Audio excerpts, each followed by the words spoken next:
Essas duas sessões, na verdade, elas formam um arcabouço fundamental da nossa fé, mas tratando de pontos distintos.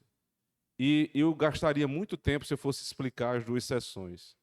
Então, eu vou fazer o seguinte: nós vamos retornar à sessão 7 no próximo domingo, para que nós possamos ter um mínimo de compreensão da sexta sessão. A sessão 6, ela fala que a Escritura nada se acrescentará. Ou seja, o que nos foi dado é suficiente para aquilo que nós precisamos saber a respeito da nossa fé, aquilo que nós devemos conhecer a respeito de Deus e o que Deus nos exige como base para a nossa vida prática, que nós devemos crer e como nós devemos agir. Então, isto é suficiente. A defesa aqui não é que a Bíblia ela é exaustiva, ou seja, a Bíblia não fala tudo a respeito de todas as coisas, por um motivo óbvio. Que livro seria esse? Que tamanho de livro seria esse? Que falasse tudo a respeito de todas as coisas. Ora, se o Evangelho de João termina dizendo que se somente os feitos de Cristo, quando encarnado, no período em que ele, ali dos 3 anos, onde ele exerce o ministério, se todos os seus feitos fossem registrados, nem todos os livros do mundo caberiam para esse registro. Só de 3 anos no ministério de Cristo. Imagine contar tudo sobre todas as coisas. Seria impossível. Então a Bíblia não é um livro exaustivo, é um livro que traz a suficiência para os crentes.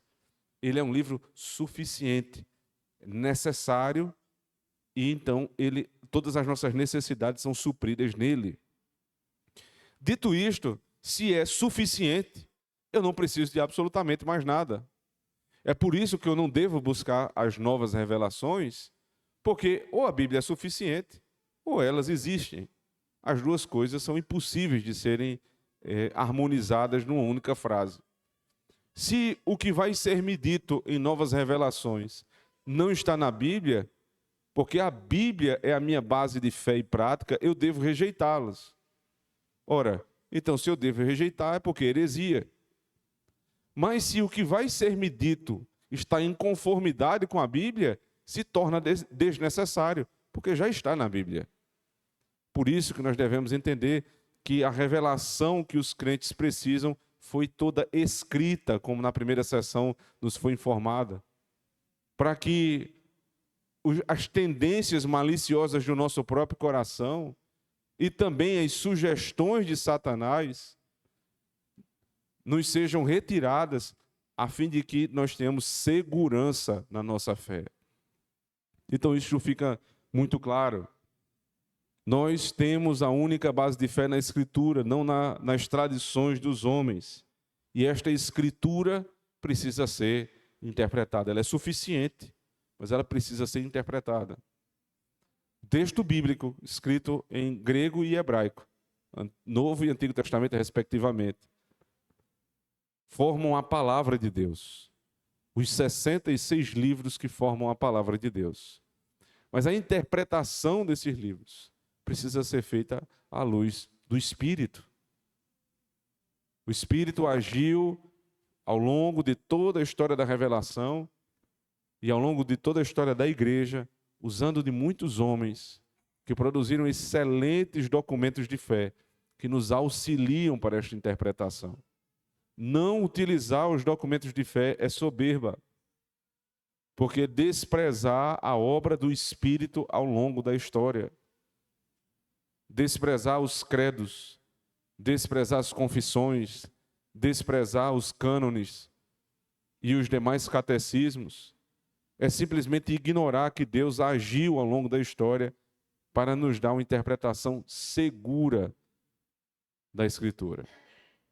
Agora, porque a Bíblia fala sobre coisas que não são necessárias, ou seja, ela é suficiente, não é exaustiva, ela deixa muitas coisas em aberto. Por exemplo, qual é o horário correto do culto? 9h30 da manhã e 18h30? Na nossa igreja é assim. Mas em outras igrejas, o culto da manhã começa 9 horas outras 10 horas, outras 7 horas. Como nós devemos definir qual é o horário do culto? Então, o texto fala que a luz da natureza e a prudência cristã devem governar isso, mas sempre sob os princípios da palavra. Então, se isso precisa ser resolvido, o princípio que deve governar na palavra é quem tem autoridade para resolver. Em primeiro lugar, é isso. Não é cada um dizer o horário do culto, porque imagina a bagunça que seria. Então, Deus precisa definir por meio do conselho. Isso não precisa estar na Bíblia. Mas isso foi dado como sabedoria aos homens por meio dos presbíteros. Os presbíteros avaliam a circunstância de cada região e dizem o horário adequado seria esse. Por exemplo, 9h30 da manhã é um horário em que todo mundo teve condições de organizar a sua casa, tomar café, fazer o seu devocional e chegar tranquilamente aqui 9 horas. Se nós não chegamos, o problema é nosso. Não é o horário que está errado, porque a luz da natureza, da prudência cristã, e levando em consideração os princípios da palavra, 9h30 é um horário muito bom. 18h30, da mesma forma, deu tempo de você ir para casa, almoçar, descansar, se aprontar. Se chegamos atrasados, não é culpa do horário do culto, mas é culpa da nossa desorganização. Assim também, não só o horário, né, mas o dia. Veja, o dia não está sobre a prudência simplesmente, está revelado, é diferente. O dia tem que ser o dia do Senhor. O conselho não pode simplesmente de uma hora para outra dizer que o culto agora passa a ser no sábado.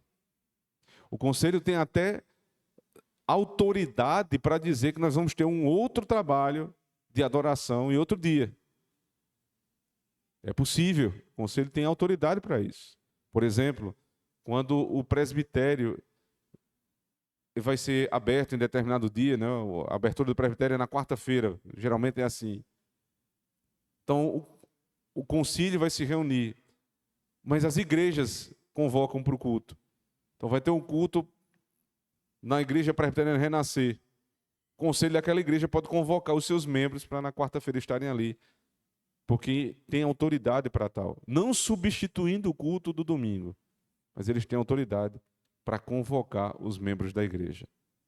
E aquela convocação, ela tem peso, o mesmo peso da convocação no dia do Senhor. Nós devemos estar cientes disso. As convocações do conselho da igreja são convocações do próprio Deus. Quando o conselho diz é 9h30, 9h30. Não é porque o conselho está dizendo simplesmente, é porque por trás disso tem a palavra de Deus. Se forem respeitados esses critérios, a força da autoridade é a autoridade do próprio Deus. Agora, quando é desrespeitado, por exemplo, se o conselho simplesmente, a partir de domingo, decidisse que o horário de culto é 5 horas da manhã, sem ter um motivo justo para a mudança, ele não está utilizando desses princípios. Mas se por alguma mudança de rota, alguma coisa aconteceu e realmente fosse necessário, nós deveríamos nos aprontar às 5 horas da manhã. Porque é Deus convocando o seu povo. Por que eu estou dizendo isso, irmãos? Para que nós possamos entender a maravilha, em primeiro lugar, do que é estar numa igreja local, onde Deus nos convoca para o culto, e ao mesmo tempo a nossa responsabilidade com a igreja local. Se tudo isso que eu falei é verdade, por implicação lógica também é verdade, que eu não posso atender a convocação do Senhor em qualquer outra igreja da cidade. Se eu sou membro de uma igreja local, isto serve para todas as igrejas. Eu devo responder à convocação de Deus na minha própria igreja. Porque Deus está me convocando ali especificamente. É lógico que em momentos extraordinários, como numa viagem, por exemplo, informado ao conselho da igreja, procurado uma igreja bíblica, eu vou atender a santa convocação em outro lugar, de maneira extraordinária, porque naquele momento eu estou impedido de participar do culto na minha igreja. em todos, absolutamente todos os casos, os irmãos estão proibidos de atender a Santa Convocação em qualquer outra igreja da cidade. E eu me refiro isso, inclusive, aos membros de outras igrejas atenderem à Santa Convocação aqui, porque a lei que vale para esta igreja vale para todas as igrejas. Porque nós somos pactuados a Deus numa igreja local. A catolicidade da igreja, ou seja, o princípio que nos liga a todas as igrejas, não depõe contra a localidade da igreja. Nós somos católicos, é verdade, porque fazemos parte de uma única igreja, mas exercemos a catolicidade na localidade da igreja. Deus nos abençoe, irmãos, para que nós possamos entender tudo isso. Se você tem dúvidas a esse respeito, pode nos procurar, que com mais tempo nós podemos explicá-los sobre estes pontos. Aqueles que estão sendo preparados, né, como catecúmenos, estão sendo recebidos, têm essas aulas, mas os que já faz tempo que receberam, podem sim procurar os presbíteros para esclarecer melhor esta parte da nossa doutrina. Amém.